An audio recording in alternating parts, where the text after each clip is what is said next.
you translate the book 334 lines, correct? Yes. And you also translate this book. And this group of ETs are extremely beautiful, intelligent, and compassionate, loving people. They're 9 or 10 foot tall. They're forever young looking because they never die. They can regenerate their body tissues and cells.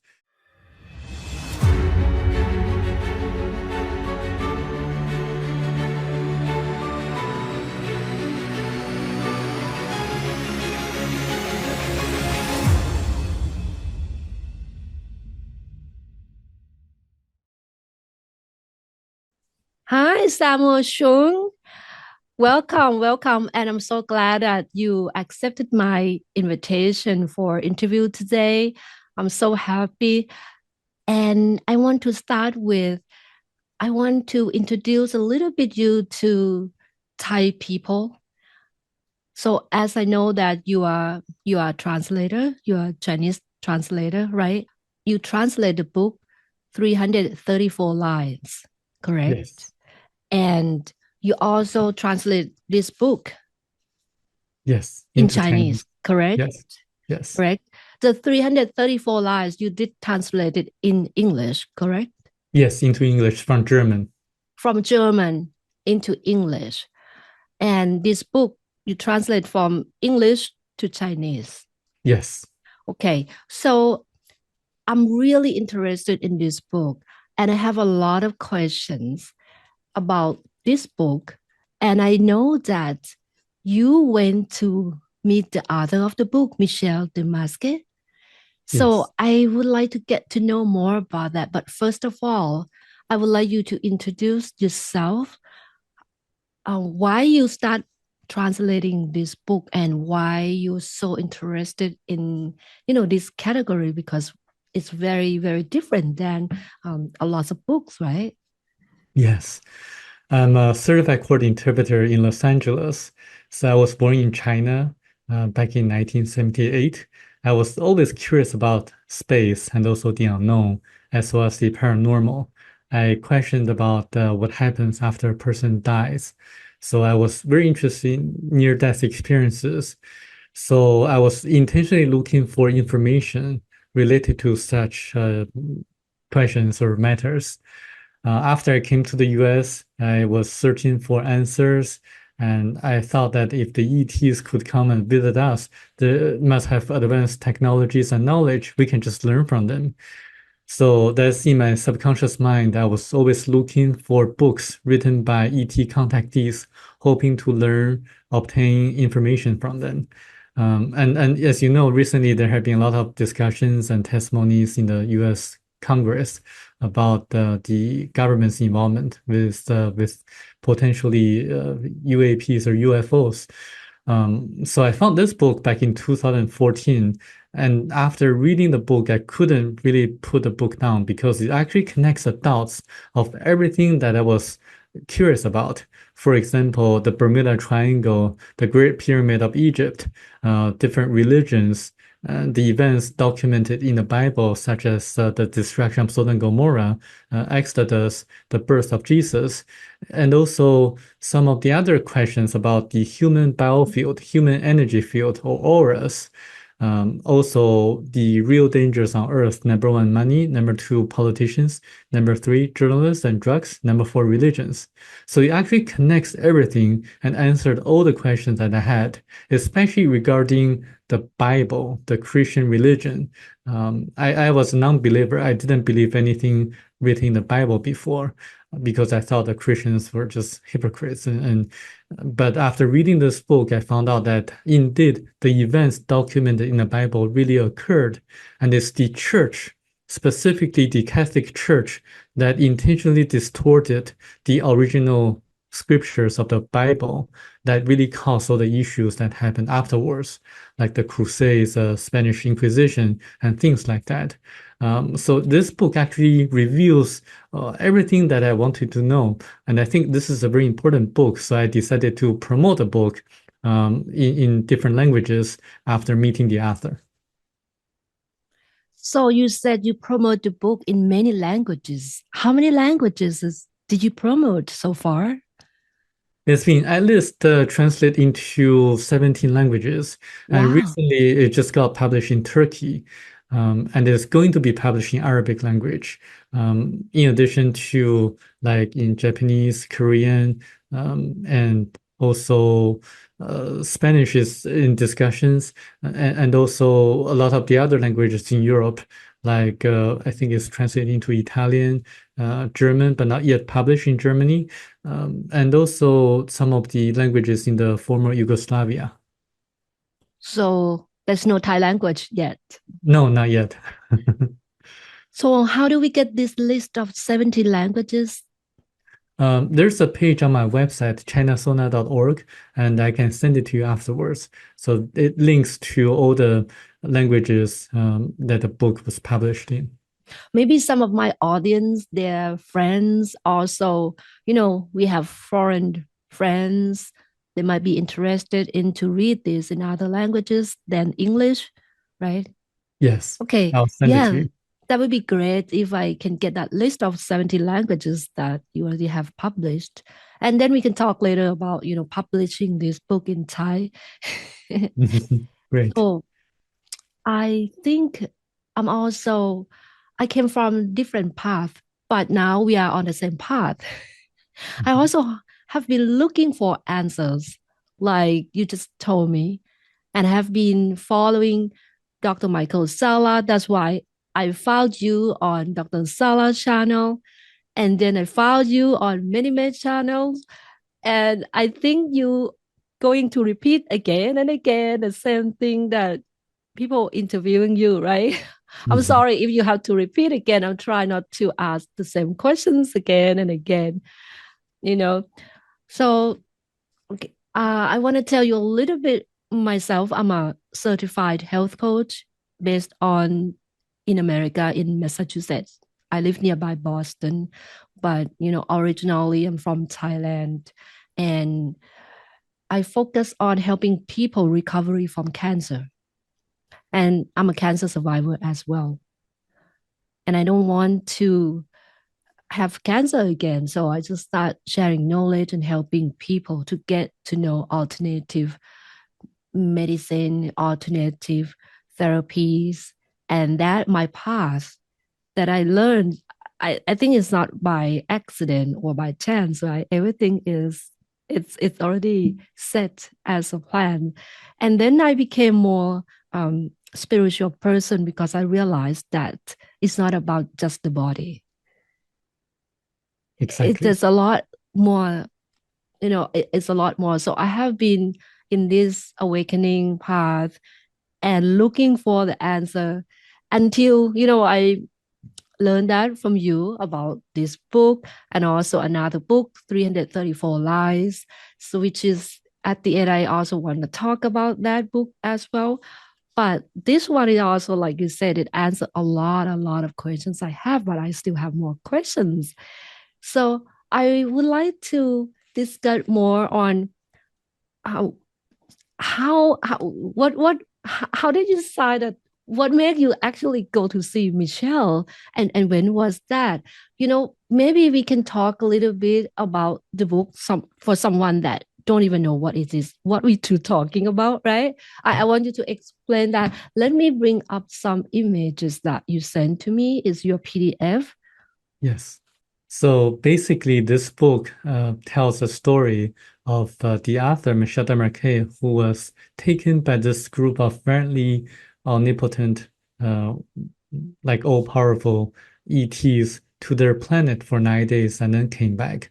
And this group of ETs are extremely beautiful, intelligent, and compassionate, loving people. They're 9 or 10 foot tall. They're forever young looking because they never die. They can regenerate their body tissues and cells. And they are very helpful to Michelle gaining knowledge about our past as well as our current state of the world. I decided to visit the author back in 2015, and I actually made the trip in 2016 to Michel Desmarquet's place in Vietnam at that time. I did that because in the postscript of the book, it says there are far more incredible things that Michelle, wasn't allowed to write in the book because we were far from understanding them. I was extremely curious. I really wanted to know what else he knew but couldn't write in the book. So that's why I decided to track him down and to meet him in person so that he could tell me what else he knew but wasn't allowed to tell us. So that's the purpose of meeting him. So the reason that he's not allowed to write in the book is because we're not ready to know. I think there are several reasons in which he really didn't tell, but this is just my guess, is that we determine our future, and they're allowing us to exercise our free will to decide what kind of future we want. So this is why he really cannot write that in a book because the future is yet to be determined by our collective consciousness. So this is the reason why it's not set in stone yet. So it's not going to be written in the book. I see. So, okay, we can start with telling a little bit more about once he got abducted. And then I really want you to tell me about when you met Michelle. You said in Vietnam, Yes, right? It was his last, right? place of Yes, residence. Yes, yes. Okay. So from what I understand, he was abducted about 37 years ago. It yes, was about 37 years ago, correct? yes, in 1987. Okay. And what is the most impression about this book that you get? I think when I met him, he was just a regular person who didn't really know how to use technology.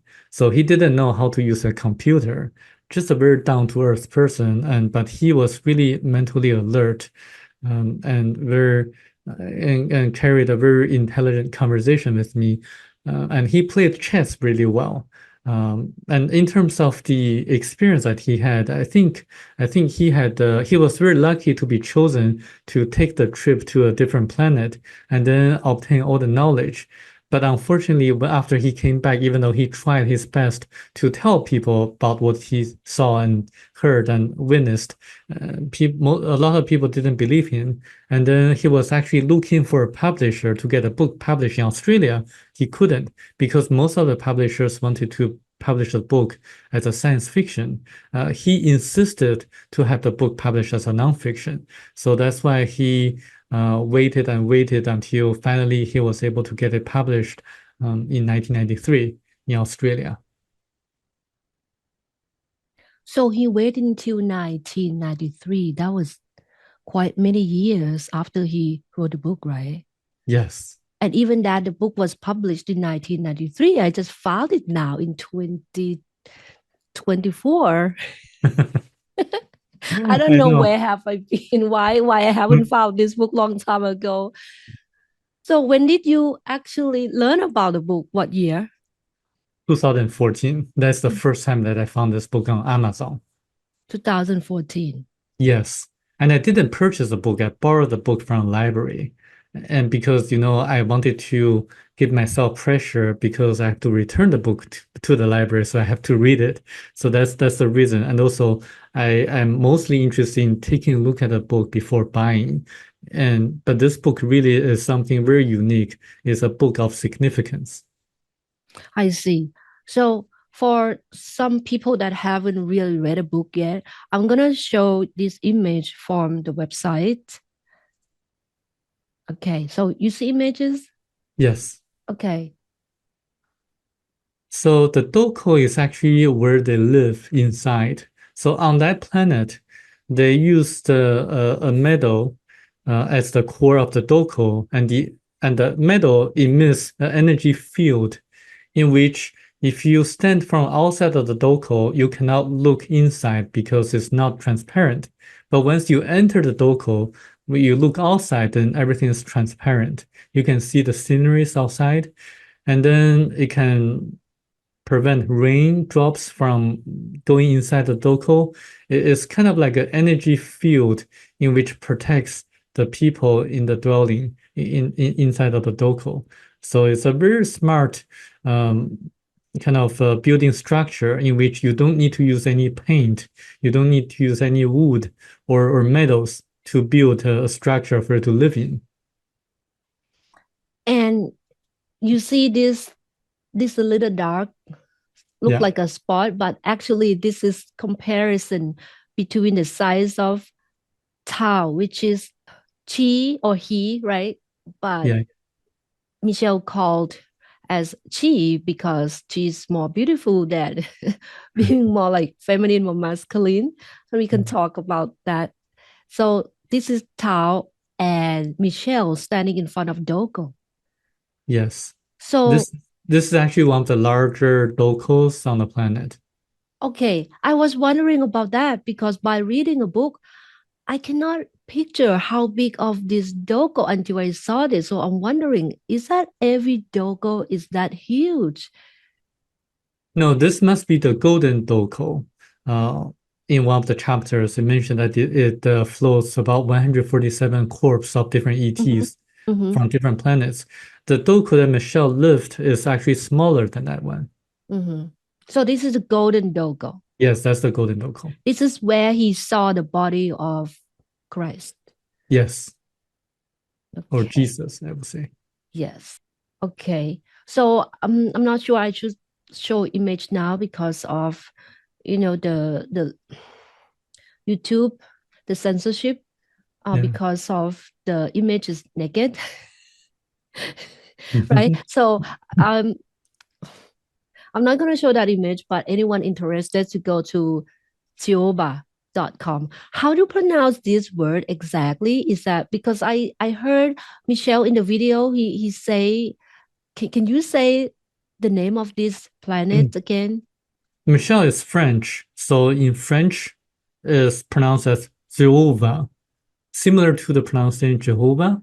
So it's Jehovah. So that's the French pronunciation, but in English I tend to pronounce it Jehovah. It's yeah, people can pronounce it differently. I see. Tioba. Okay, so I go with that. Yeah. So now come back to the question that I have for you. Can you tell me a little bit more? So when you met Michelle in Vietnam, what else that you learned from him that is not in the book? Well, he taught me many things that he didn't write in the book. For example, when he was with the ETs, like this Tao, he was asking her to teach him how to levitate. So he repeatedly asked her to teach me how to levitate. And then Tao didn't respond, just smiled at him and just indicating that even if she teaches him how the way to levitate, he wouldn't be able to do that. And also um, he saw them downloading information from each other. Like if one person wants to get information about Earth, and then they would sit together, and then the information will be downloaded from one person to another. So they don't need to memorize any like textbooks or things like that. And when I asked him about what they did the most when he was there, he said meditation. So they meditated a lot. So this is very important because I think if they meditate a lot, we should do the same. So that's what I want to know too, because from reading the book, they did not mention a lot of meditation, but they said that they did meditate, right? Yes. But because my understanding that because they want to show Michelle as much as they can, so they want to use this time, travel around the planet and show it to him, right? Yeah. So I want to step back a little bit, that when I think of many people who haven't read the book, maybe curious that what we're talking about. So you mentioned how Michelle got abducted and went to the planet. I want to start with that. The book mentioned about 9 categories. Yes. So in the universe have so many galaxies, right? Mhm. So these 9 categories, is that within the galaxy that we have 9 types of um, planets, or he talking about the entire universe? I'm not clear about that. Did you It's have the more information about that? Yes, it's the entire universe, not just limited to our galaxy. In fact, Thuba is actually within our Milky Way galaxy, and there are three Category 9 planets in our Milky Way galaxy. But you can imagine there are going to be more Category 9 planets in other galaxies. And one of the most interesting things I found in the book is the pattern of stars and planets. So he says that so in the universe is that 9 planets normally 9 planets revolve around a sun, like a star or two stars. There are a lot of binary star systems, and the stars 9 stars revolve around a bigger star, and then 9 bigger stars revolve around even like a bigger star until the center of the universe where everything started. So I think this pattern is going to be very interesting for astronomers in the world to prove whether it is accurate or not. And so far, I found it to be accurate because they just found another system, like our solar system, in which I think there are 8 or 9 planets revolve around a star. Okay. And this planet Theoba, how big is it compared to Earth? Wow, that's a very good question. I didn't really ask that question to Michelle. Um, I have no idea, but the gravity is much lighter than or smaller than Earth. I don't know about the size. I never asked that question to him. Is it bigger or smaller than Hmm. our planet? I have no idea. I don't know about the size, but I know that people are bigger. That's because the gravity is smaller, is lighter. So I'll assume maybe the planet's a little bit smaller than I have no idea. Okay, we have to find out. We I'm have to just find out. curious about that, right? Mhm. So, and from what I read, everything is big there, the animals, and it's just like paradise. So all that details, people have to go read the details, right? Because Yes. we cannot go through everything in the book. So I want to get more on what you actually learn from him. But I'm curious about this, the category. Okay, 9 categories, and we are category 1. Yes. Did did Michelle mention more? In this universe, how many categories of what categories of the planets we have in overall? Like we have more category 1, 2, 3, or more of a higher categories in this universe? I think we definitely have more Category 1 planets than Category 9 planets. And actually, if you want to know more, you can think about the Hebrews originally that came to Earth. As mentioned in the book, they came from a higher category of planet. And I asked Michelle which category of planet did the Hebrews come from. He said a Category 3 planet. So as you read the Old Testaments of the Bible, you're going to see that the Hebrews lived 900 years old or 800 years old. And then as they the years pass, their longevity gets shorter and shorter until like 100 years or something like that as present day. So you can imagine that if you move up the category, you're going to live longer as well. You're going to live in a more beautiful or better environment. And actually, if you do go to Thiuba, as Michelle described, it's just like a paradise. Everything is so beautiful, so colorful. And he didn't really want to come back. And I would assume that if anyone goes to Thiuba, then he or she wouldn't want to come back either. It's a beautiful place to be. It's just like so comfortable, so relaxing, and people are so loving and compassionate. It's just I cannot use words to describe. I just read the book, you know more. At the last chapter, I Mhm. actually I was crying when he was coming back, because when he described how how beautiful of that planet is.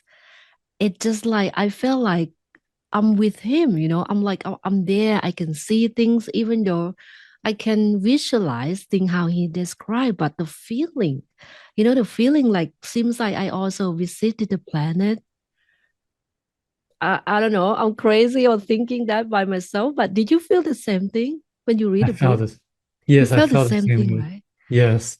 So he was so sad, and actually, the extraterrestrials, Charles, and his friends also feel sad when he was the last day that he was living. You know, I also feel like, oh, I don't want to leave. I don't want to finish the book. I feel Yeah. that too. So what I learned one thing that even though they are in category 9 planet, sometimes they also still feel sad, and it's okay, right? Yeah. Yeah, it's fine because they have established like a bonding relationship with Michelle. So Mm-hmm. they also felt sad when they were about to depart. And this is why after Michelle came back, when I met him twice, like the two times I met him, he really didn't want to stay on Earth. He always wanted to reestablish uh, like the bonding relationship with them and to go back to Thiuba. He didn't want to live on Earth anymore. He was always looking forward for them to take him again. This is how he felt when I met him. So you met him two times. Is it in the same year or how Uh, the how first time The first time was in 2016, and the second time was in 2018, just a few months before he passed away. wow. How did he pass away? He died of stomach hemorrhage in Hmm, Vietnam, so he didn't really suffer much. It's like a fast process. I see. So sad. He was actually he wrote two more books. Um, The first one is called Nature's Revenge, which talks about it's actually a fiction novel. So it talks about a person's journey in Africa and then also the relationship with nature. And the other book is called She and I. It talks about the communication of a baby in the womb of his mother. Uh, and also it's actually about abortion, like the process, Hmm, how they interacted to each other when the mother decided to have abortion. It's also a fiction novel, and he was in the process of writing another book before he passed away. Is his own autobiography. But I learned that he only wrote about 20 pages or so, but then he suddenly passed away, and his Vietnamese family didn't keep the manuscripts. So that's the unfortunate uh, matter. Yeah, hmm. Looks like, you know, he should have the second version of this, right? Because yeah, that's a lot of details that we still need to know about it. yeah. Okay. So talking about these planet categories, I still have more questions. From I understand his body, our body as human, when we go to planet the ninth category, we cannot live there for more than 9 days, right? He had that's the reason he has to come back. And how about we talking about as a soul? Can we jump from category 1? Let's say we learn example, if that possible, if we die from this from Earth, which is category 1, is it possible that we can jump and be reincarnate in category 9 planet? I would say some people can and some people did.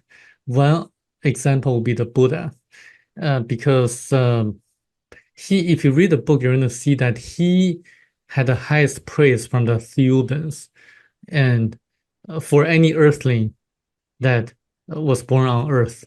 And I would imagine, this is just my personal guess, that when he reincarnates, he would go to a category 9 planet. And this is the only example that I can give. of a person who can reincarnate on a category 9 planet.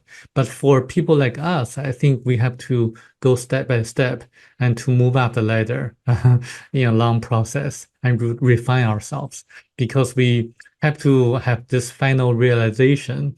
And we have to be able to purify our spiritual bodies that way. Yeah.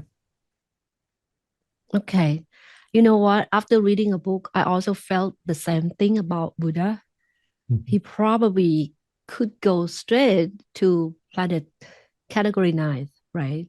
I'm sure he did because from what I learned about the miracles that he performed and also some of the things that occurred when he had this final realization, I think he definitely would do that. Yeah, would reincarnate on category 9 I planet. see. Yeah. Did Michelle talk a little bit more about Buddha? In the book, mentioned very little that he's actually Earthling. He's not ET. He's not coming. We're talking about body like the Jesus Christ, right? That his body is actually was built by people we call what ET people from Theoba, and they built that, and the soul was actually inserted directly to the body. So Jesus Christ is not actually made on earth like what in the Bible said. And, Right. and Buddha was different. Buddha was actually earthling. Right. So he Michel Demarque says that he believed more of Buddhism than Christianity. He was very cynical and critic critical about Christianity, especially Catholic Church, and he believed more about the Eastern religions like the Buddhism and also others. And and I think it's very important to realize that the Buddha was really a great person, a leader in the spiritual world, because he gave up all the wealth, material wealth, when he was young, and then he led this spiritual awakening of the mass of many, many people. And for a few hundred years, he really like didn't allow anyone to worship him. So there's no image of the Buddha for a few hundred years. So people don't know about this nowadays, but the Buddha really wanted people to look inside for answers because as he believed that because everyone can be the Buddha themselves, and I think nowadays in China, especially in China, people worship in a temple, like giving money and donations to the yeah. So I think it's that's not only China. okay. I know.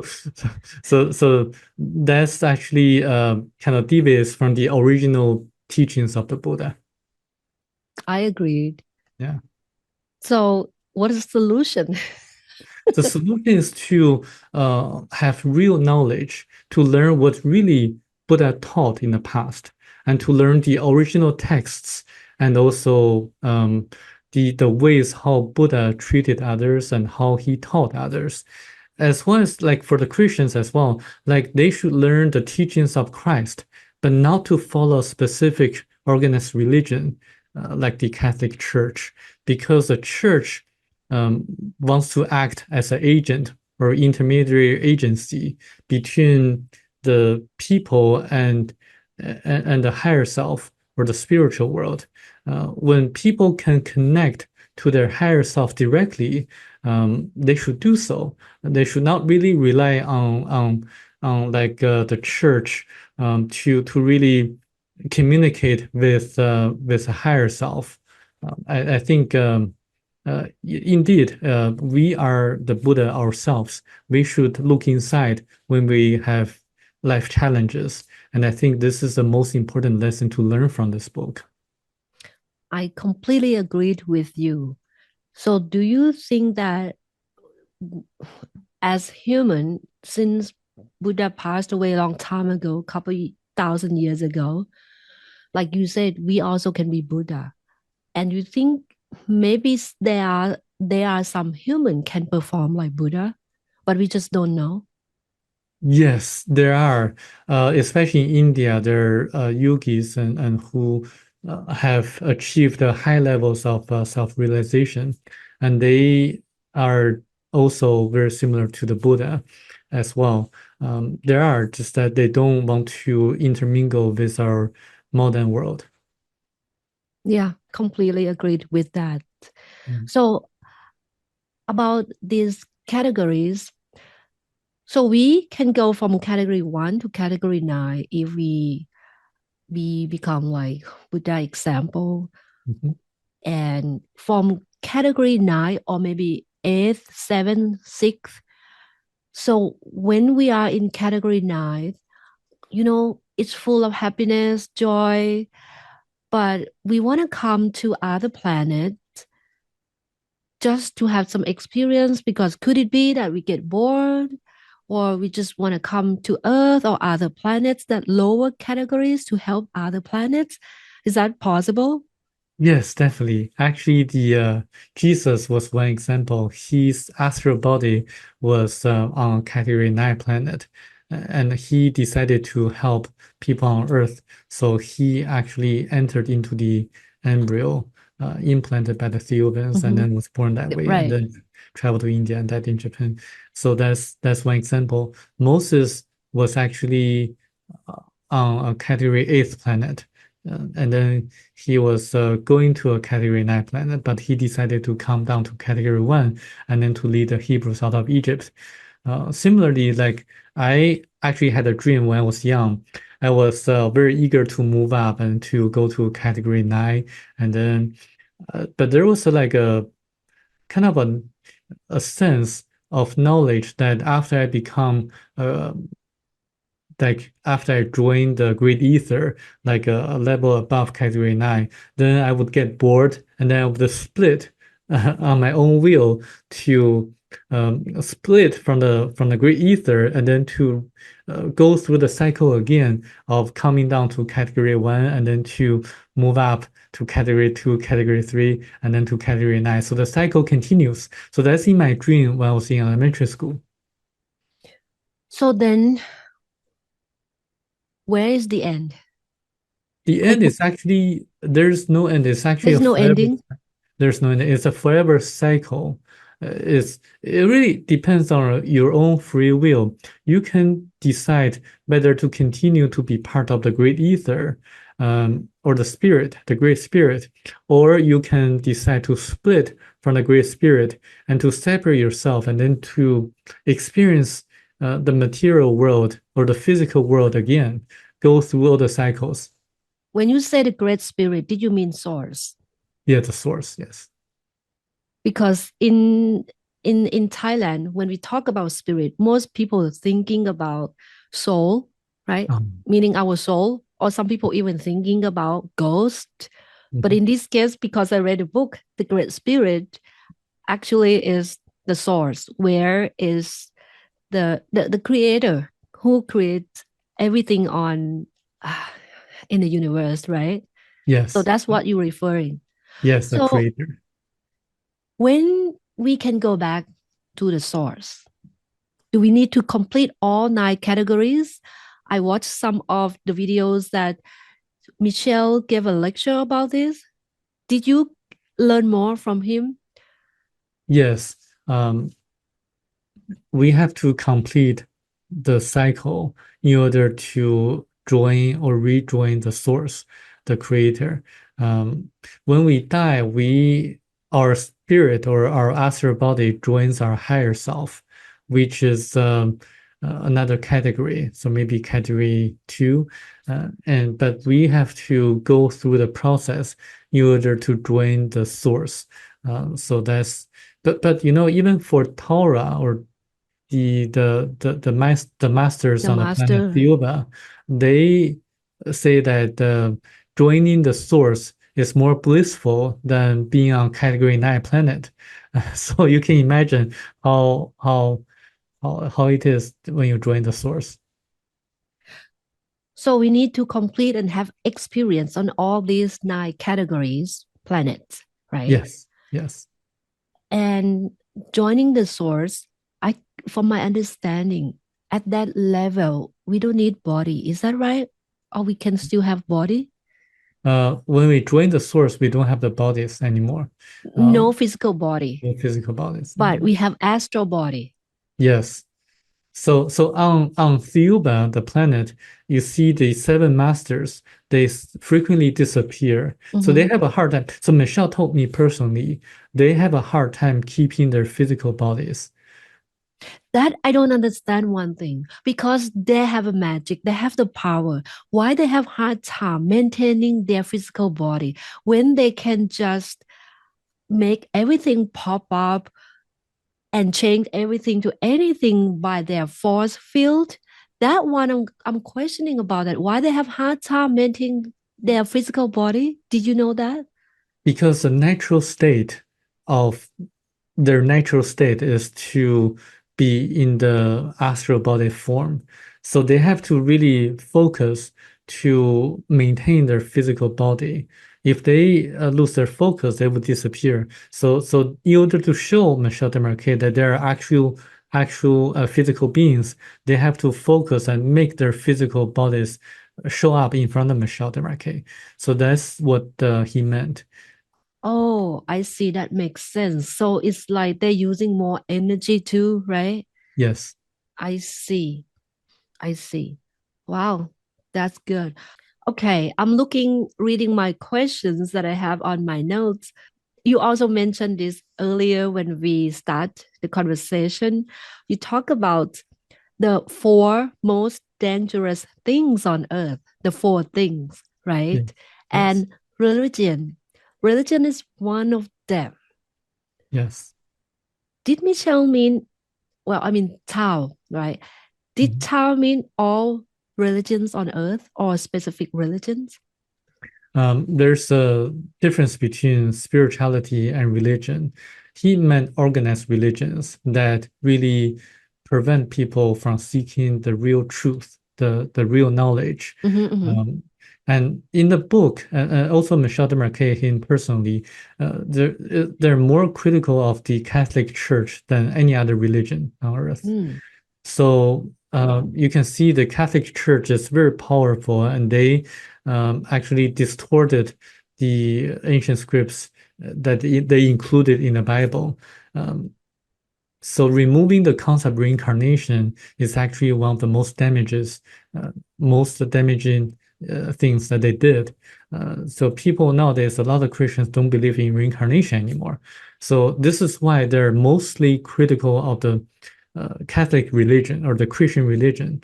And so are the other religious forms in China as well. So people worship the temples and by giving donations. So they don't really know how to look inside for answers. And they rely on the masters of the temples to give them fortune or luck or prosperity. So this Same is a in Thailand too. yes. So this is a form of ignorance. So all religions are most religions, I would say most religions on earth are not trying to help people to realize the real truth. Yeah. Okay. I just want to make sure about that. I agreed with you. You know, if you, for me, you know, instead of believe in religions, why don't just believe in um the messengers, right? Yeah. Like the Buddha, Jesus, you know, who actually deliver messages and how to be a spiritual person. That's the real teaching, correct? Yes. Yes. Okay. So now I want to know more about food. Mhm. What they eat in Thioba. What I understand, they eat some bread that's specially made Mhm. that they give to Michelle, and they eat green and red thing. Mhm. And the book Powders. did not really explain a lot more. What do they eat? How why they live so long and they look so young? Besides, I think you're gonna tell me because they meditate and the spiritual and technology, but you know, we still have physical body, right? Yes. Did Michelle tell you more about this? Did you ask him? I didn't really ask him that questions, but I learned on my own that our mind affects the chakras of our human body, and the chakras affect the human energy fields or the biofields or the auras of of our body, and the auras affect the physical bodies of ourselves. So if you really want to improve your health, you should Mm-hmm. focus on the mind first. But at the same time, you should also detox from the pollutions of the environment. Processed foods, I'm sure you know this, but I just want to repeat that eat everything organic, everything unprocessed, so that you can detox the natural way. On the planet Thiuba, they ate mostly powders that release calories at certain time intervals. So Michelle didn't feel hunger for 2 days or so. So he only eats after 2 days or so. So this is the food that they eat, and it's all like derived from natural ingredients Mm-hmm. like plants, fruits, and some fish and some other things. So Did they eat yeah, fish? they fish powders. I would say Fish powders made powder. of fish. Yes. But in the book, I think what I understood, they actually extract in a different way. They're not actually killing the fish, or I misunderstanding something. Well, Michelle didn't really visit their food factory, so he didn't really see how they processed, how they made the powders from different ingredients. So So they eat mostly powder. powders. So I'm thinking nowadays we are going there. Actually, we are getting there. Because we extract food in a powder form, just make it easier. So I think they focus on the spiritual and focus on the mind more than just focus and enjoying the taste of the food. How grateful of lobster or fish or pork or chicken, right? So they busy on growing their spiritual more than enjoying the food. Is that right? Absolutely right. So this So is they eat why, just a powder. yes. And So how did they eat? They mix the powder with water or anything? Did Michelle say more? yes, they drink like a honey meal, uh, like something similar to the taste of honey in liquid form. So after drinking that, Michelle uh, felt great, like a very pleasant feeling. And so that's when they ate powders. They also drank this kind of honey drink. I saw in the book they drink hydromel. Yeah, hydromel. Yes. So what is that? This So it hydromel. So it's actually very similar to honey, like honey drink. So it tastes really sweet, but it's really nutritious as well. And I would assume that it also releases calories at slow intervals. So it's very interesting how they. So when I see Asian people, like especially the Chinese people, I know Chinese, they go out, they eat, and at first they take pictures of the food, and then they show it off to their friends and family members, and very beautiful food. So when I look at the pictures, I always feel like, oh, this is so different from what the Ethiopians do. I'm the same thing, because we are Asian. I know what you mean. Because people so focused on, okay, what to eat next, what to eat next. And actually, this week, it's Thanksgiving here. They're talking about how many turkeys they're gonna have. I just feel like, oh my God, how many turkeys gonna get killed, But right? by showing off your pictures, you're different because you're trying to help people to gain knowledge about the right food that they eat. So you're Mm-hmm. different. I'm talking about those beautifully made up or dressed ladies, young girls that they take pictures of everything that they eat. So those people just want to show off their I, I no I have education seen level. I have seen, I know what you mean in China. It just like gets so crazy. It's going so opposite from this book teaching, right? Yeah, yeah. So, but you know what? Made me feel better because I eat a lot of powder. So I have food that in the dry form powder, like freeze dried, all the Yeah. vegetables, and then mix with smoothie and then mix with water. If I don't have time, I will use powder and Mhm. mix with some fruit juice. So I have been doing that for like years. And I just also feel like I know that it's good for myself, but after reading the book, and I was like, maybe I'm doing right thing. And that's why I want to hear from you. What did Michelle say? So it seems like it made me feel even better. I don't feel so guilty not eating those solid food that much. Right. It's true. I think the powders, naturally made powders are really good because, as an interpreter, Chinese translator, I work with different people. One of the people that I worked for is a person who can see through the body, the organs. So she has X-ray eyes. Wow. So she doesn't speak any English, so this is why I interpret for her from English into Chinese. And then she would just sit in front of a patient or person, and then she would scan from the head to the toe. And then she would say, "Oh, did you eat like did you take 7 kinds of supplements? Or did you use what kind of 2 drugs that you use that doctors prescribe you?" So because she can see the liver and or the stomach, and she can tell the damages caused by the dietary supplements or the prescription drugs that the doctors give to the patients. So the people were always amazed at her abilities. And she would tell people like, just eat fruits and vegetables. You don't need to take so many kinds of supplements. At most, you only take 1 kind at a time or something like that. She says, eat a lot of apples because apples are good for your liver. If you have lung problems, eat more pears because pears are good for your lungs. So this is very consistent to what Anthony William tells.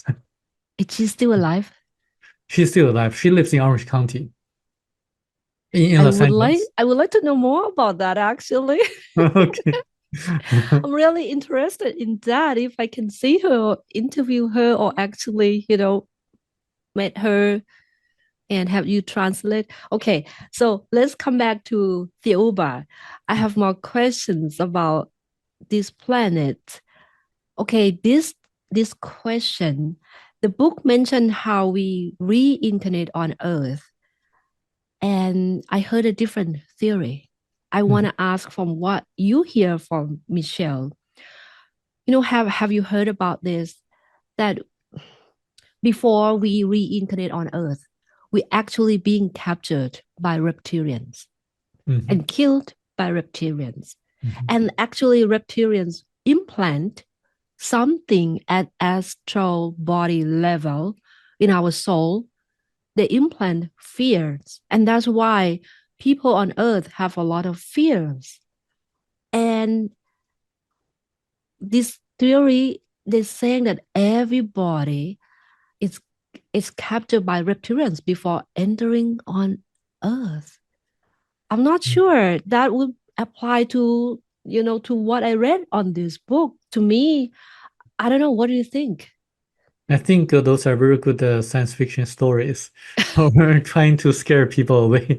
I don't believe anything that they say about reptilians because, I look at evidence, I look at facts, especially the testimonials of there's a former Dutch banker called Ronald Bernard, who used to work for members of the Illuminati, a secret society.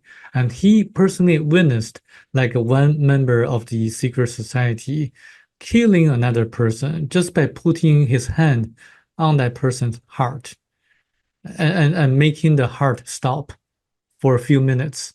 And he says that the members of the secret society have super psychic abilities that people uh, mistakenly believe that they're the reptilians. They're human beings just with supernatural abilities. So for example, I can give you one specific example.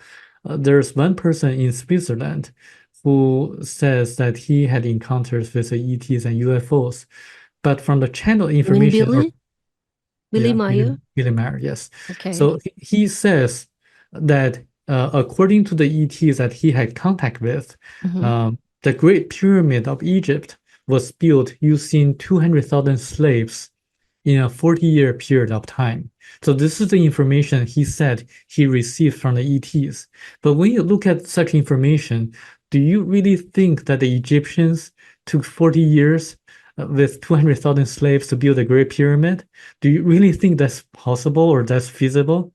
And Michel Desmarquet gave a different explanation, saying that it was built by Thoth from an ancient civilization called Atlantis in a 9-day period of time using anti-gravitational technologies Mm-hmm. and also supersonic vibratory systems to cut the huge stones in a very precise manner.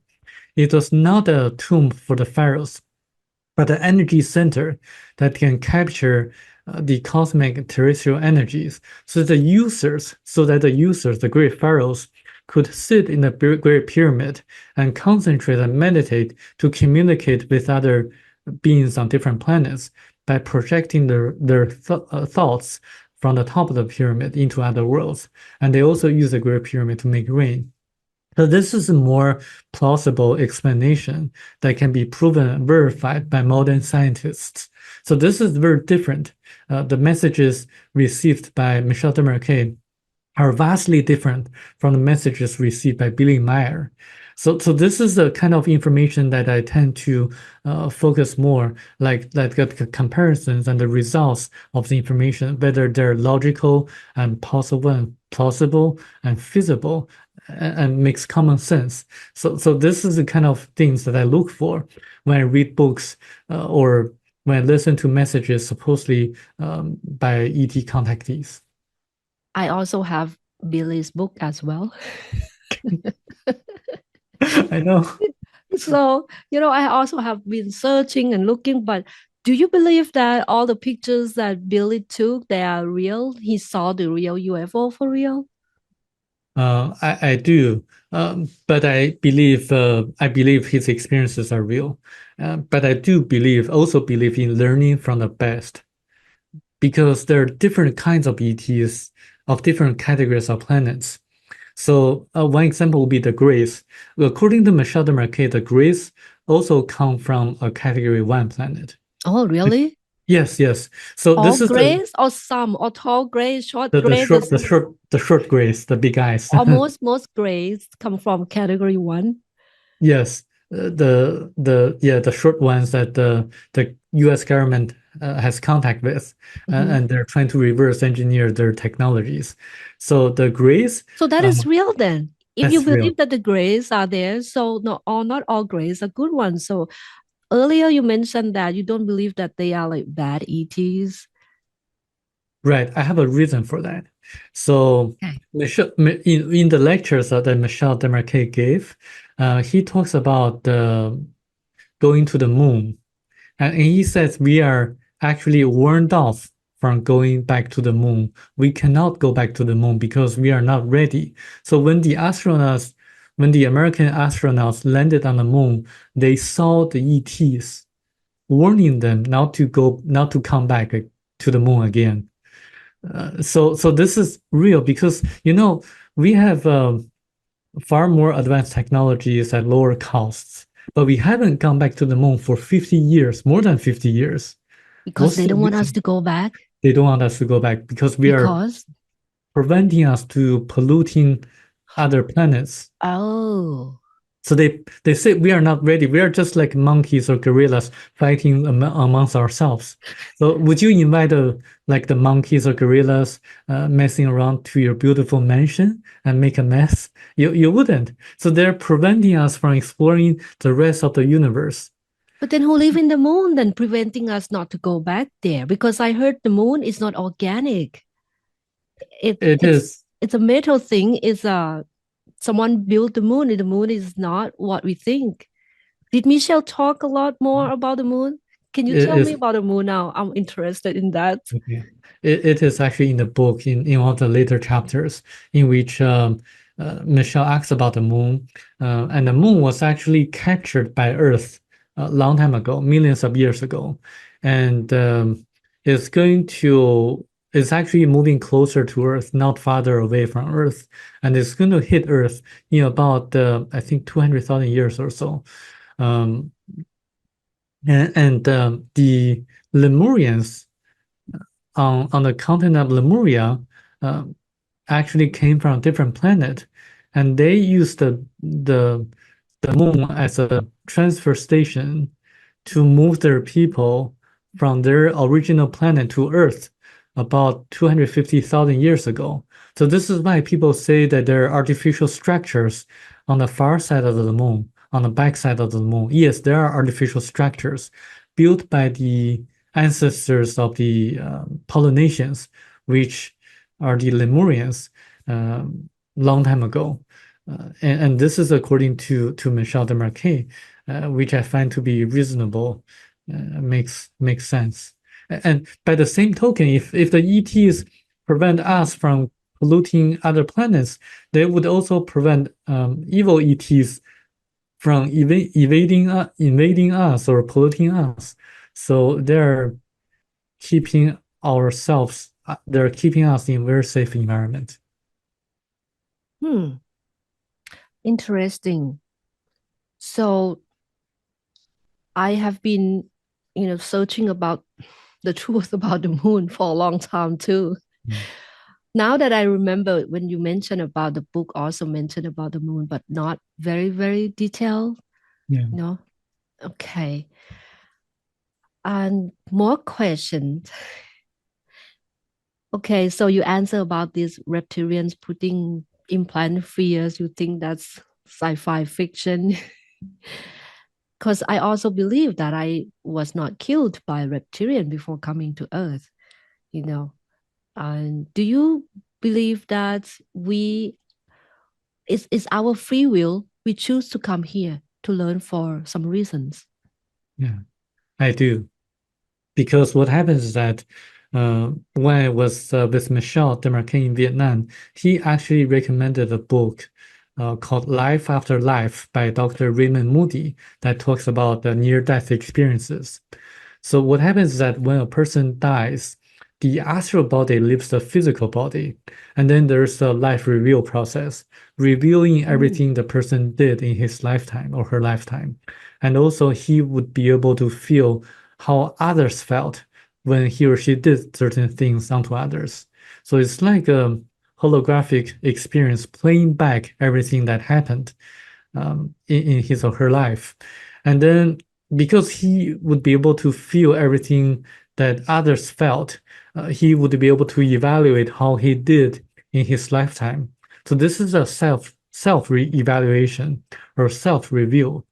And then he would determine or decide what other spiritual lessons to learn in the future when he reincarnates in the next lifetime. So this is the process of dying and reincarnation, and there's a very interesting process in between, and this has actually been verified and proven by a lot of the medical doctors in the U.S., like Dr. Raymond Moody, Dr. Brian Weiss, Dr.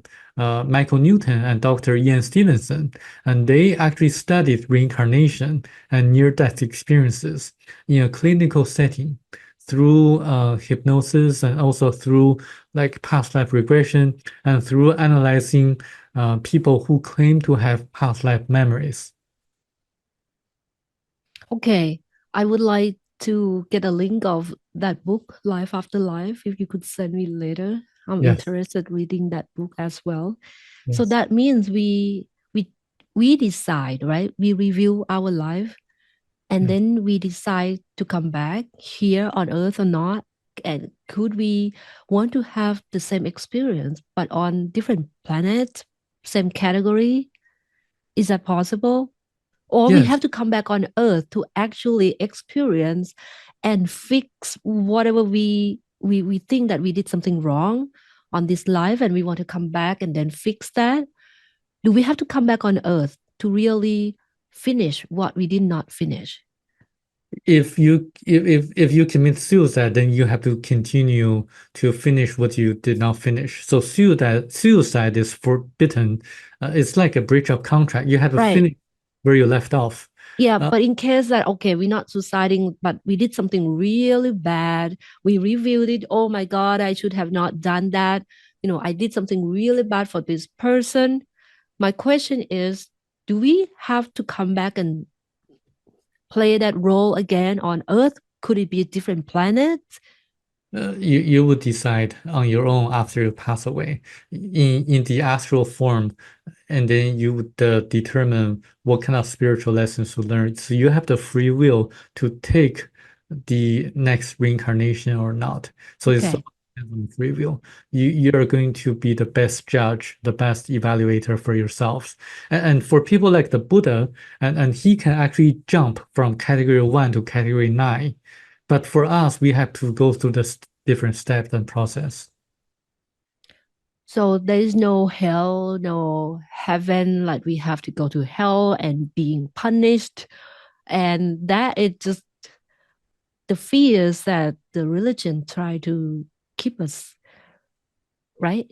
Yeah, those are just religious like doctrines. I don't believe in hell at all. Those are just made up concepts for the Catholic Church to control people so that they can Mhm. repent and give them donations and to rely on them.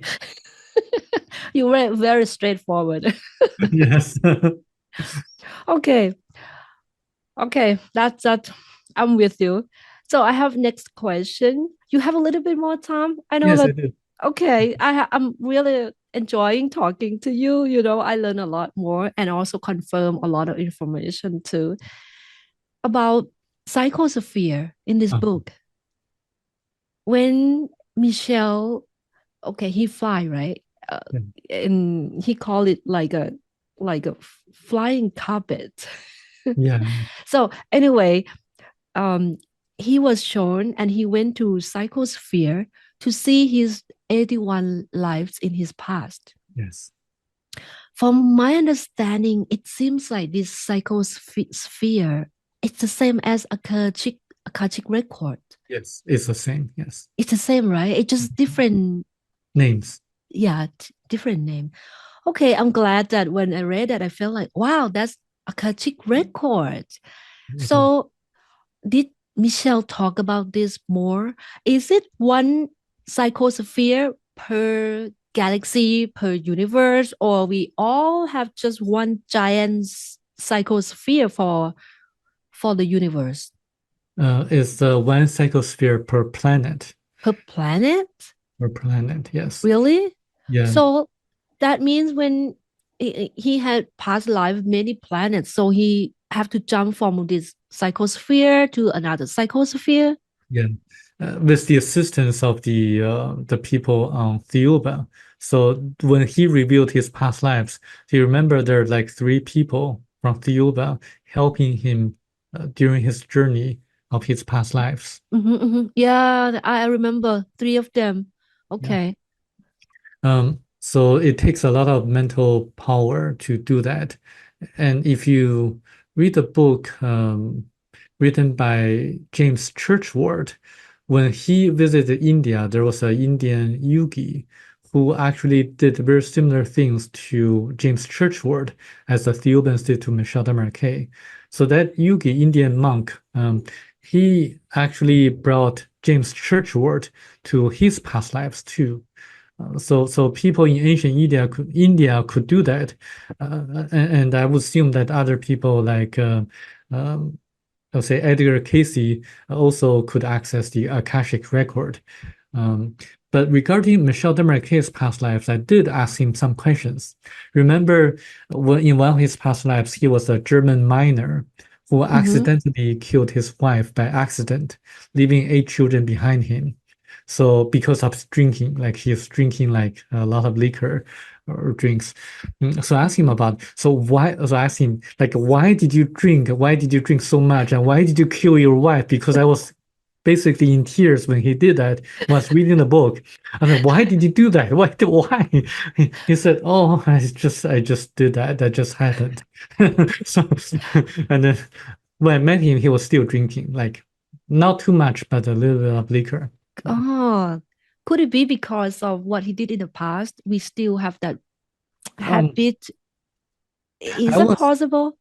That's possible, but it's more of what's his mood, or he was very cynical of how the world is operating right now, or Mm-hmm. at that time. He was tired of living on Earth. He was tired of seeing the politicians fooling people around. He was very critical of everything that happened on Earth at that time. Okay. So, but is that because we need to we need to have experiences to all these nine categories, right? On all these planets that we have to experience all this. Is that because, okay, I'm gonna rephrase my question because I thought that we have to be everything.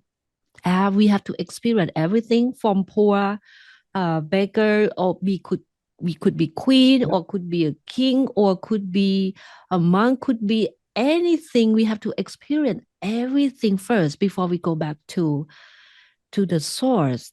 Yes. Or maybe it's not how I thought like that. Maybe we just have to experience all these nine categories, planets. We could be just, I'm going to give you example. Well, my question is kind of long. Assume that we are on category one, where I am now, Natalie, right? I'm a health coach. I think I'm a good person enough. I did not kill anyone. I did not do something very bad. I'm done this category one. And then when I go category two, I don't have to experience being like killing someone or being a beggar or really bad person. I could just moving up, up, up all these nine categories. Or in this nine category, nine life, I should experience be a really bad person in my life. Do you understand my question? I understand. So this is the free will. The free will comes into place. You can decide whether to continue to be a good person, or you can, in your free will or on your free will, deviate from the path. So it really is up to you. But remember, the Buddha really experienced a lot of things before he became the Buddha. So he had a lot of past lives as well. So I would say that he experienced everything so already. So this is why he was able to elevate himself so fast and to become self-realized at the end. So we also have to experience everything on the wheel of life, like taking all the different roles in different lifetimes. I think we have to go through the process in order to perfect our mind and spiritual development. Okay.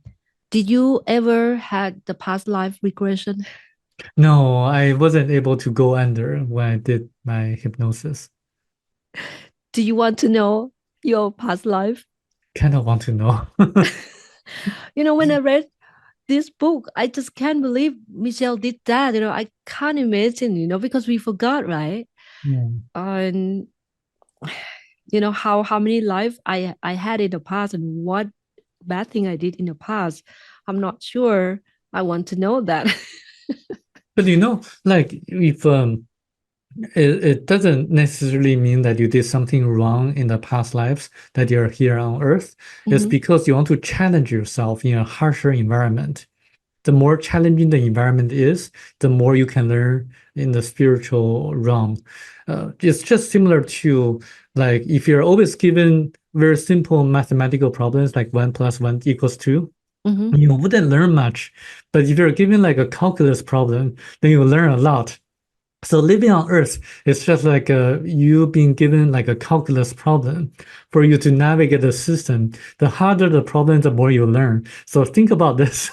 So does that mean that if we chose to come here, we are born in very poor family and life is so suffering, probably we can grow in the spiritual faster? Is that what you're saying?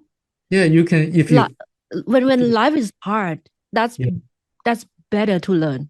Yes, if you seize the opportunities and also use your free will to keep focusing on your spiritual development, then you can learn more in a harsher environment than in a easier environment. Mhm. But not a lot of those people think like how we think then. And that's the problem, right? So this is why people need to have the knowledge. Okay, I completely agree. That's why you do what you do now, right? Yes, this is the reason. And me too. I want to spread this knowledge because people are stuck. Yeah. They right? They're stuck. They just stuck with the problems. Yes. Okay. So I have next question, and it's about in that Theoba planet. Michelle mentioned in the book about, they don't use money. We know Hmm. that other planets, Yeah. most planets don't use money. Oh, what do they do? Give me a typical, like a daily life for those ETs, how they live, how they work, how their society compared to us on Earth. Yeah, so in one of the chapters, Michelle Demarque describes how people used to live on the continent Lemuria in the Pacific Ocean, where people didn't have money. When they go to the marketplace, they just took whatever they needed. No Mm-hmm, one took advantage of each other, or mm-hmm. and no one asked for money, so they just produced and they put it on the market, and people just take whatever they wanted, and people have a like exchange or something like They that. trade. They trade, yes, But how barter. about in Tiuba? When Michelle visit, I'm interested that do they have jobs there? What They, what do they do? they do. So one of the jobs of the Theobans is to really mentor people on different planets. And as you can see, Tao is given the role of leading us or mentoring us directly or indirectly. And other people have different roles too, but they don't seem to work as much as we do because we are actually enslaved in a financial system that Right. everyone has to work and without the time to meditate or to think. But on their planet, people have the free will and they do whatever they are given the tasks to do, and so they So who really give them the task? the seventh power. And so I don't know how, but the seven masters, Masters? yes, they decide what need to be done. Yeah. So they don't have the system, they don't have government. The seven masters are the decision makers of great events. And what they do, they're just helping planets, that lower category planets, and that's all they do. Yeah, yeah, that's the roles of a category 9 planet. Mm-hmm. So they help people on lower levels to grow spiritually, but they cannot really intervene directly at will because they want us to struggle through the process and to survive on our own. And they only intervene when they absolutely need to intervene. So this is why they have been watching us without appearing or showing themselves to most people. I see. Because I'm wondering what else they do. It's and so if they're just helping lower category planets, how did they build the technology? How did they get food? Where is this all coming from? Or because they already know how to, they don't have to worry about that. I mean, it's far fetched from us to understand everything. Yeah. They're highly advanced people. They don't die, they don't age. So they can whenever they need something, they can just use their mind to get it. For example, if there's an accident in which the finger was cut off or something like that, they can just use their mind to regenerate that portion of the finger that was cut off. So they can use their mind to achieve everything possible that they wanted to do, as described. Like Christ also did the same Mm-hmm, in the mm-hmm. Bible as well. So and the Buddha can do the same. It's just the same way that highly advanced people they can really achieve everything they want using their mind. But then, if they can live forever, when they choose to go back to source, and how they're gonna leave the physical body. they decide they have the free will to do so. And Uh, how they gonna leave the body? Did Michelle talk about that? Like one day they just done category 9 and they just leaving the body just like that? so in the book, so it talks about the people on Theoba, and then the seven masters as well. So the seven masters can decide when and they want to join the source. So when one joins the source, then there's going to be another, I would imagine there will be another person replacing one Mm, of the seven masters mhm, when the time is ready. So so that's the cycle. So they would join the source and people will become the masters. And then there will be other people coming to join the inhabitants of Theoba. So the cycle continues that way. mhm. Well, when I was reading this book and I felt like um, it's gonna take a long time, seems like forever to go back to source. Yeah, I mean, But to you us, also heard about people saying that we always connect to the source yeah. by the heart is in the heart center because heart center has the vortex energy is the strongest energy. So how is that how this theory and I don't know, sometimes it's hard to believe that what to believe anymore. So can we actually connect to source anytime we want? Yes, that's through our higher self. So when we connect our heart or any other chakra points to what people would say the source is actually the higher self. And the higher self is actually connected to the source. I see. So there's a step-by-step process. Okay, what's the best way to connect to our higher self? Three ways: meditate and pray and Pray? praying, yes, for the Christians. Okay. And then also in dreams. Can we force ourselves to dream? We cannot force ourselves to dream, but we can meditate. Actually, I think the best way is to meditate. Mm-hmm. And I only say praying because there are a lot of Christians in the Western world, so that's what I say. So how do we how how can we distinguish between we are just imagine thinking this is higher self or actually connecting to higher self? Do you have any tips telling us? Is to totally relax yourself. I'm Yeah, talking about when we dream, like when we wake up. Did I just, you know, have a bad dreams or making this up, or actually is happening? Connecting to higher self for real? yeah, that's an indication that you connected to your higher self in dreams because in dreams eh, are a very complicated process. I would say I don't quite understand exactly how dreams are manifested, um, but I know that during in dreams people are connected to the higher self, and sometimes the solutions come from dreams. I see.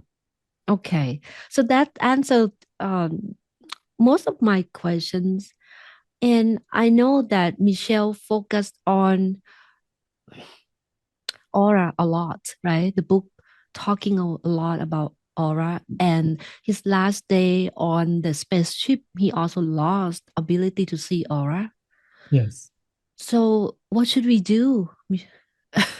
What else did Michelle tell you when you met him in person, beside what we have been talking about?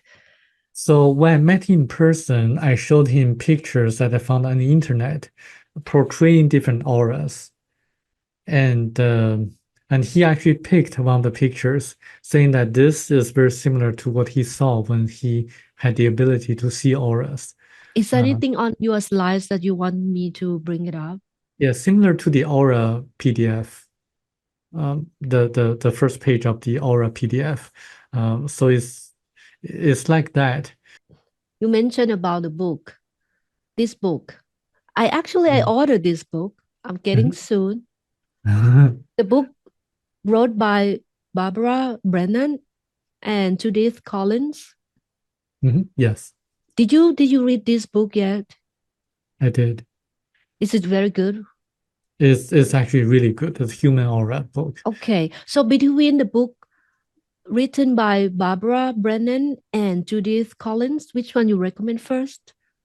I would recommend,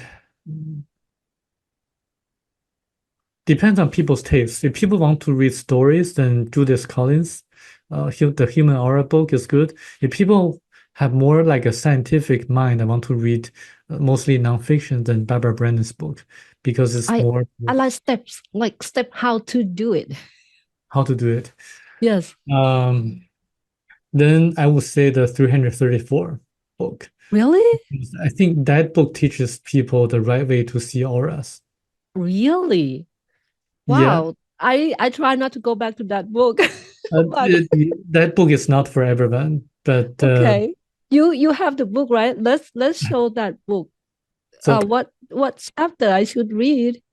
um, Can you talk about a little bit? And this book that you translate in English. So for some people that so before people order it, I have to warn it because it contains a lot of disturbing content and graphic um, content about how they perform the rituals, how they torture people, which is really cruel and this and really bad.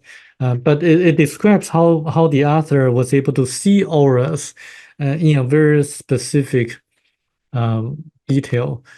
The way I can actually just tell so that people don't have to order the book is that you sit in front of your partner, and then you just relax your eyes, and you look at the area between the eyebrows, and then for as long as possible, and then at a total state of relaxation, you're able to practice many times, and you're able to sooner or later see the colors of auras. And you can also practice in front of like a mirror, looking at yourself. That's the right way. And also the lighting is very important too. I'm able to see my auras in bluish and greenish color when I'm taking a shower. When the light is in a specific form. When I look at when I put my hands in front of the whitish towel, uh, I'm able to see colors around my fingers uh, during a certain period of time. So practice like that, you have to be in very meditative state because seeing auras utilizes your pineal gland, the third eye. So another way to develop the ability to see auras is to put yourself in a very dark place for for how many hours you can endure. The ancient Native Americans have a practice for the medicine people, people who would become the medicine men, to put them into like a dark room for 3 days. And then after 3 days, when they go outside under sunshine, they're able to see the colors of rainbows, how they describe the auras. So that's another way to practice. So I would say just do that. You're able to sooner or later develop the abilities. What Barbara Brennan teaches people is to go into nature. She developed the ability to see auras when she was walking in the woods, yeah, among the trees. As she was relaxing, she was able to see the grayish color around the leaves of the trees. Then the colors showed up after he walked among the trees. So I would say use the three methods. Yeah. I will try to read that book, 334 Lights. Just skip the parts that are disturbing, and I strongly encourage you to skip the parts. Just go Yeah, back to the end. uh, What yeah, chapter is about? Uh, so I, that book, the others teaching how to read aura. I'm yes, it does. surprised. Is that the same technique? So here, let me put it this way. So meditation is a tool. Yeah, Reading aura is I think it's spiritual technology. Can I say that? yeah, It's like a technology, but it's a spiritual technology. It's a tool. It's up to us to use the tool in a good way and bad way, Yeah. right? So Mm. in that book, he was using all this tool, this ability in a bad way, controlling people and taking advantage from other people. But Yeah. it's the same technique. The same technique. But at the end of the book, he had a near-death experience after being buried for 41 days underground. And then he had this realization that everything is about love and compassion. And he decided to change the direction of the secret society into having a more harmonious relationship with the rest of the world. So this is at the end of the book, he finally has this kind of um, awakening process, and I think that book is very interesting, but not really encouraged to be read by people who don't have a strong heart, because it's really the Disturbing. dark side of I everything. think maybe I passed that chapter already. Okay. There are three parts that I wanted to delete or remove from the original book. But then I decided against it because otherwise people wouldn't know how they did certain things. Mhm. Do you think the author of the book still alive? I hope so, but I really don't know because when I went to Germany to meet the copyright holder of the book, You he, did. You went I, already? I did. When was it? That was a few weeks ago. 3 weeks ago. How was it? So I spent 2 weeks in Germany. The first week attending the Frankfurt Book Fair, trying to get a book published in more countries, the Theoba book. And then the second week, I met with the copyright holder. I asked him a lot of questions, and turned out that he didn't know much about the author's involvement in the lodge or the secret society. And the author disappeared in the summer of 2001, just a few months before 9/11 happened. Um, and and the copyright holder said the author disappeared because one of the people working for the author gave him a call, said that he's no longer with us. The author is no longer with us. But I'm still hoping that he is still alive so that he can help us in any way possible. The copyright holder gave me the name of the author, and I searched it on different search engines. Oh, I so you couldn't know find it. who. Right.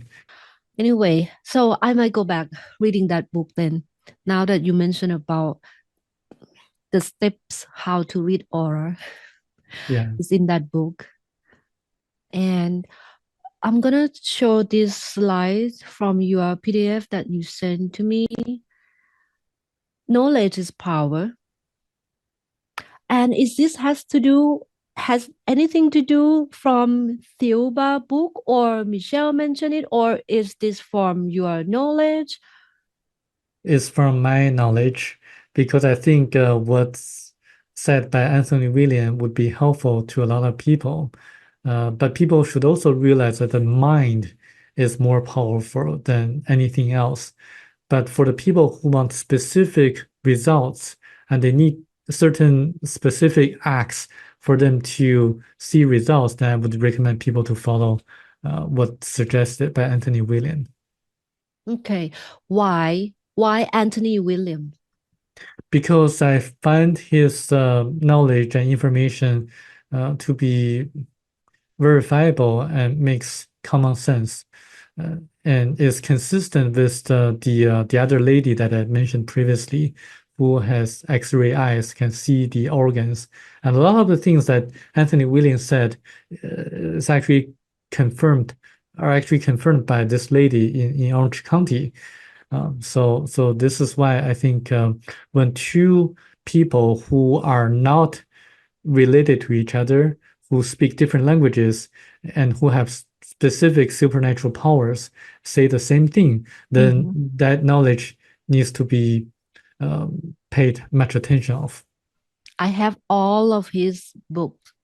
Anthony Williams, Medical Mediums, every book. Mm. I did not finish all the books though because it's so big. Yeah.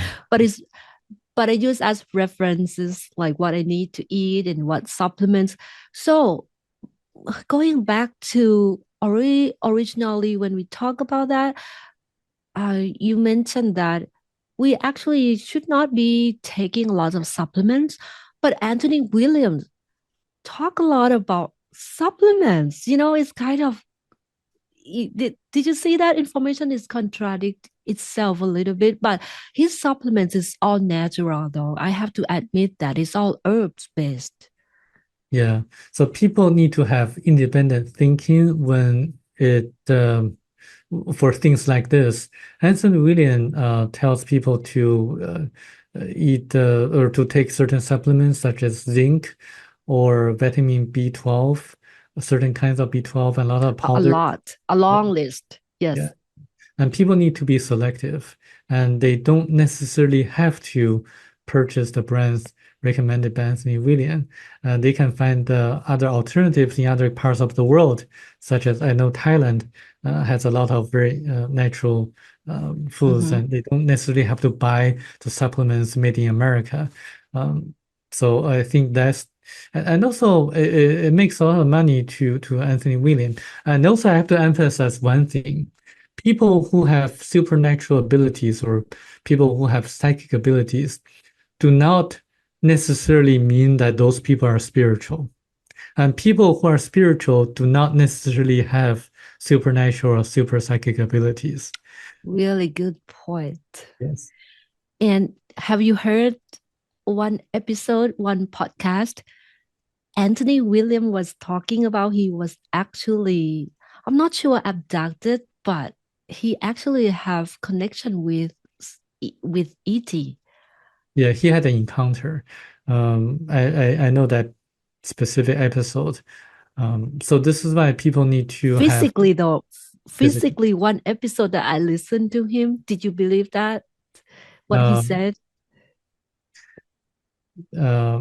I do, but he probably doesn't know that there are a lot of man-made uh, aircraft that look like or appear to be UFOs.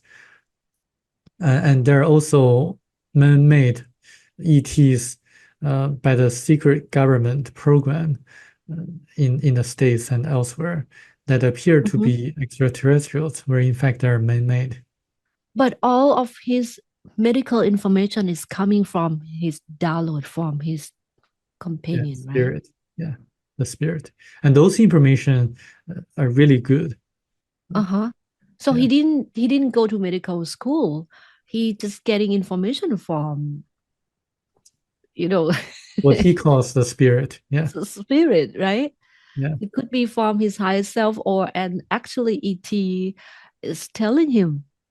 But I'm glad that you mentioned that you also study and did research about Anthony Williams, that it's allied with another lady that you mentioned. What's her name? I would like to get, name if you can send that to me.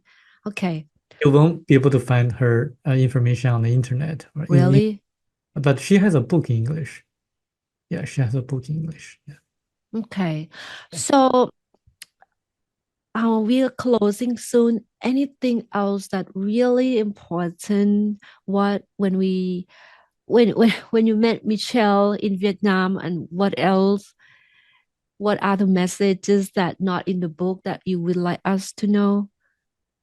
So that one thing he couldn't write in the book, he actually told me not to tell anyone else.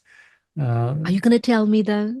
uh, I wrote an article revealing as many hints, giving as many clues as possible, and I'll send you the link. You can read the article and to know something about that information. But why? Why we not allowed to know? Um, because the future is changeable, and we determine our future. So yeah. Oh, is that like prediction? It's more like different alternatives. I'm more curious. on the topic that what should we do now to ourselves to in terms of developing our own spiritual in that sense that I'm not interested to know like okay what is the future even though I want to know but like you said the future can change but right now what actually we should focus. To follow the teachings of the Buddha and to help as many people as possible. So this is why I went to the Frankfurt Mm-hmm, book fair, trying to mm-hmm. get a book published in more countries, and also trying to appear on as many podcasts as possible just to spread the messages to wake people up. Okay, so what else for some other people that never know about Buddha, never study about Buddha? Follow the teachings of of Christ. Okay. And how about yogi? Yogi, no, Yoginanda or what should we do? like all religions, they tend to distort the original teachings of the spiritual masters. So I would say that go to the source information, go to the original teachings of the Buddha, go to the original teachings of Christ, and then find your own method that's the that's best suitable to you. And then you can decide because everyone has a blueprint. Each Mhm. blueprint is different from each other. So you have your own spiritual lessons to learn, and you can really look inside for answers when you are looking for solutions. Can we learn from our own higher self? Yes, definitely. Our higher self is going to give you directions when you need it. Like go directly to higher self, right? Yes, yes.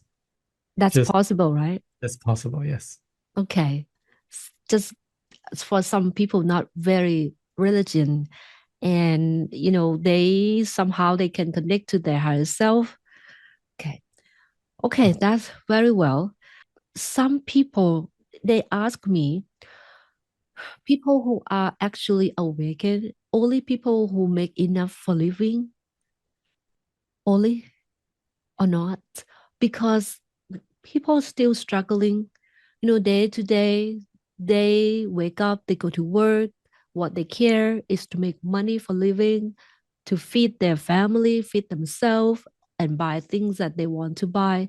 They don't have time to really study about spiritual things like who cares about the aliens, who care, who believe in what. They just focus on just making money just to survive. And how can we help this kind of people when they don't even have enough for living? I think it's partially right that a lot of people who are making a good living have more free time to think about the spiritual side of the life. And but Theoba Prophecy, this book is really popular in China. And a lot of people who are working class people who are busy with their day-to-day life, after reading this book, suddenly become awakened and they realized that life is not just about earning money and making a living. They started to focus more on the spiritual side of their life. So I think it goes both ways. It can help people who are already making a good living, as well as people who are struggling to make a living. So this book actually provides specific guidance for people to really look inside and to find the solutions that they're looking for, whether it's their financial situation or health related situation or others. Like I think this book is a book of knowledge. It can really help people to open their eyes and to find different possibilities and to look at the different solutions that are suitable for their own life. That's true. If they have knowledge, Yes, they know how to, because they don't know that the mind can heal the body, because they don't know the mind also can help you have a better career, right? yes, They also don't know about what the mind can do. yes. So they really stuck on what they just believe and struggling from day to day. It's true. And the mind is more powerful at the subconscious level. So if you read about the people who teach others how to become successful, like Tony Robbins Mm-hmm. or like others, they always try to immerse their audience into a specific state of mind so that their subconscious powers can be released or can be unleashed and to be really uncovered and to leash out immediately so that they can have strength to be positive in their life. I agree. Well said. Thank you. I think that's it. It has been, wow, for a long time, and I can't thank you enough for what you do. Anything else that I could help you, to help your journey publishing your book, I would like to help. Okay, Samuel, how people connect with you and follow your work and what else you do? How can I help you? So this is your website. Is it correct? Yes, that's the article that I wrote regarding the information that Michelle wasn't allowed to write in the book, the second coming of Jesus Christ. So, Is so this that, yeah, this is yeah, that's the okay. article. This is the link, right? Yeah, that actually what you're showing right now is the article. That link links to this article. Okay. Yeah. So this is has okay, I see here contact me if people Mm. want to connect with you. Yeah. Okay, I And will I'm post the also on link. Facebook. Yeah. Okay. I will also post this link when I launch this video as well, so people can see that under this video. Yeah. Yep. Okay. Anything else you want to add? And if you like what I discussed here, maybe you can, and the audience can let other hosts of the podcast know about this and invite me to be their guests because I'm really trying to spread the messages and the knowledge to as many people as possible. Wow. So this is what your main job, right? This is Yes. what you do. And I just passed the California bar exam, so I'll be a lawyer in the future. And also, Congratulations. thank you. Also spreading the spiritual knowledge. Wow. So I see that the full disclosure is coming soon. Yes, yes.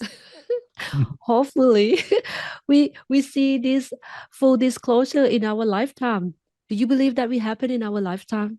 It will definitely do so in our lifetimes Why you believe so? because we are still young. I know the timeline. I know the time, but I won't tell. Well, okay. And anything else you want to add? So how about the book translated in Thai? Yeah, I actually contacted two publishers. So when I was Mhm. in Thailand a few months ago, Amarin and also ED. Amarin, yeah. Yeah, and also something ED. I forgot. Both of them refused to get it published, but I think maybe there are opportunities for other publishers too. And I hope that we can connect again. And I have so much fun and enjoy talking to you. Yes, and you're gonna have more questions in the future, and feel free to know, and we can have another discussion. You already can read my mind. As I know. Well, thank you so much. Thank you, Samuel Shung. Right. Yes. Okay.